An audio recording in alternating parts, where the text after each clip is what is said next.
호산나 우리의 왕이 오신다. 누가복음 19장.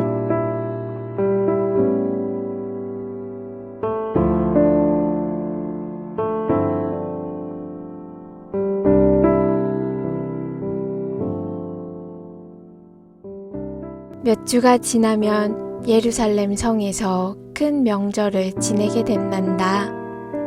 바로 유월절 명절이야. 각 지방에서 사람들이 예루살렘으로 모여들지. 예루살렘은 사람들로 북적일 거야.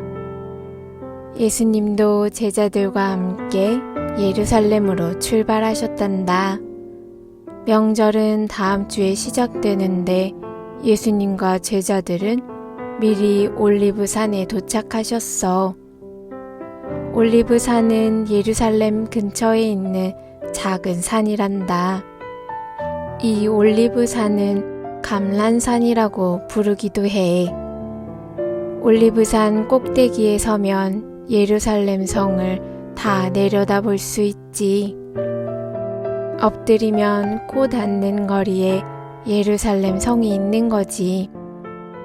이번 유월절에는 아주 특별한 일이 있을 거야. 예수님은 제자들에게 그 일을 몇 번이나 설명해 주셨단다. 하지만 제자들은 예수님의 말씀을 통 이해하지 못했지. 예수님은 유월절에 사람들의 죄를 다 없애주실 거라고 말씀하셨어. 이 일은 너무 어려운 일이야. 그래서 예수님은 이 일을 위해 죽으셔야만 해. 하지만 사흘 뒤에는 다시 살아나실 거야.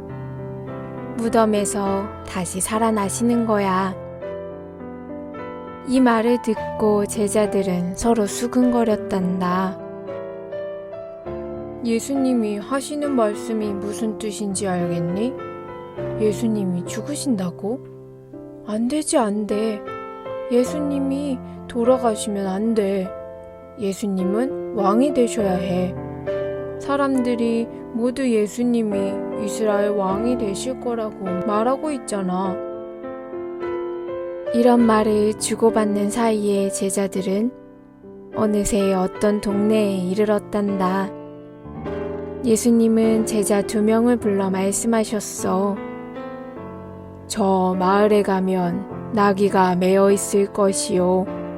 그 나귀를 끌고 오시오. 만일 누가 왜 나귀를 끌고 가냐라고 묻거든 내가 필요하다 말하시오. 그렇게 말하면 되오. 그 말씀을 들은 제자 2명이 마을로 가 잠시 후 나귀를 끌고 돌아왔단다. 예수님은 그 나귀 등에 올라 앉으시려고 하셨어. 그런데 안장이 없는 거야. 어떻게 할까 궁리를 하던 제자들에게 좋은 생각이 떠올랐어. 자기들의 겉옷을 벗어 나귀 등에 올려놓은 거야.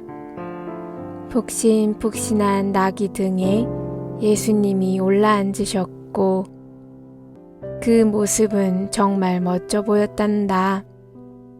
예수님이 마치 진짜 왕처럼 보이는 거야.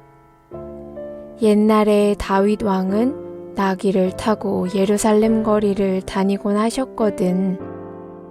제자들은 그 광경을 보고 흥분해서 말했단다. 그 전에 예수님이 예루살렘에 오실 때는 언제나 걸어오셨지. 하지만 지금은 나귀를 타셨어. 마치 다윗 왕처럼 말이야. 오늘 굉장한 일이 일어날 것 같아. 그래, 예수님은 오늘 예루살렘의 왕이야. 그 사이 사람들이 점점 더 많이 주위에 모여들었단다. 그 많은 사람이 함께 올리브산에 올라갔지.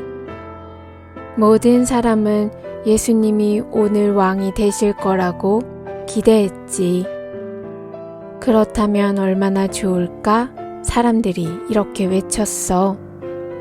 이제 큰 잔치를 벌이자.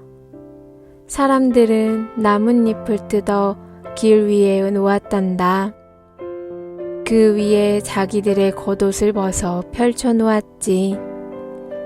그렇게 만들어진 멋진 길을 따라 나귀를 탄 예수님이 올리브 산을 올라가고 계셨지. 사람들은 손에 야자나무, 즉 종려나무의 가지를 들고 있었단다. 그 가지를 흔들며 소리쳤어. 호산나! 우리의 왕이 오신다. 호산나! 이스라엘의 왕이여!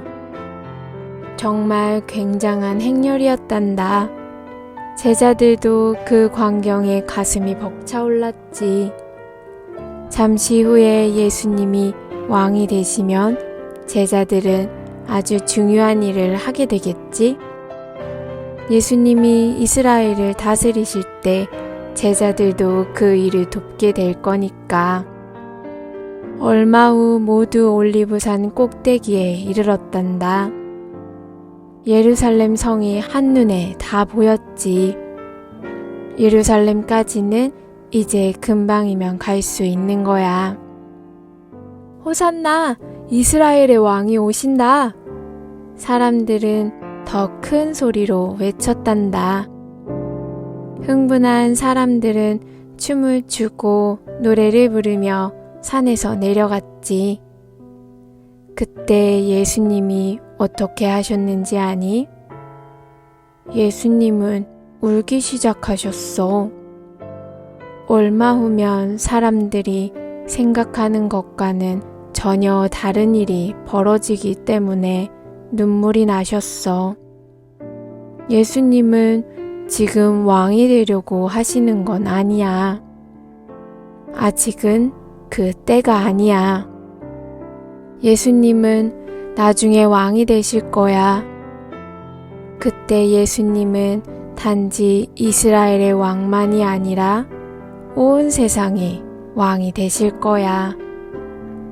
예수님은 정말 특별한 왕이 되셔. 그 전에 예수님은 아주 어려운 일을 끝내셔야만 해.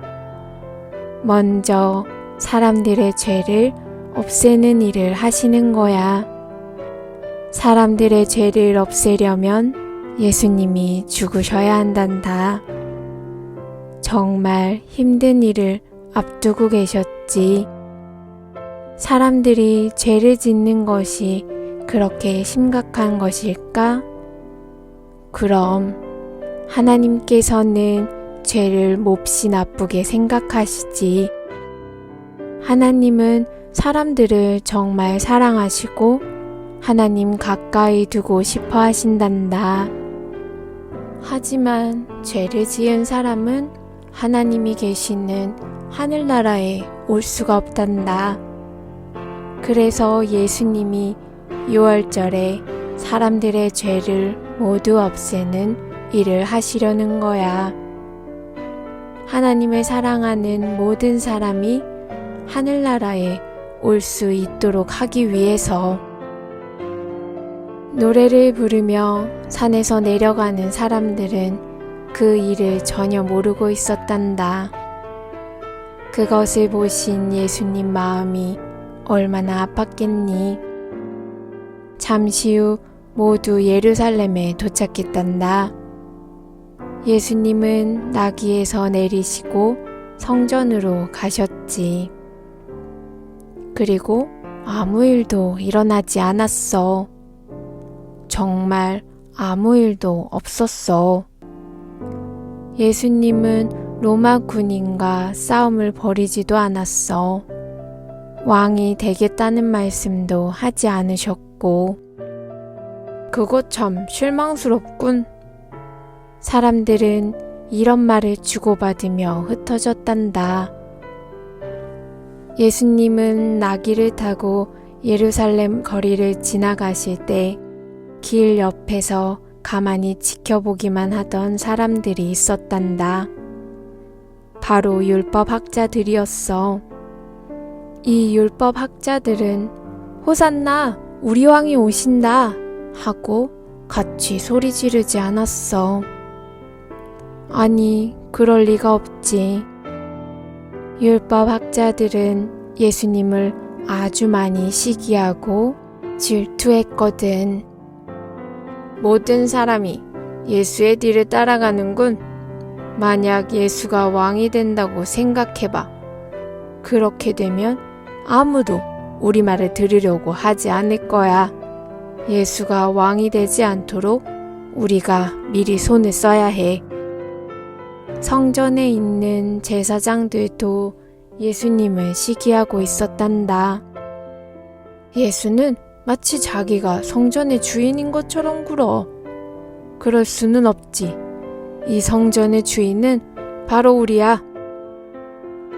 율법 학자들과 제사장들은 한자리에 모여 아주 고약한 계획을 짰단다.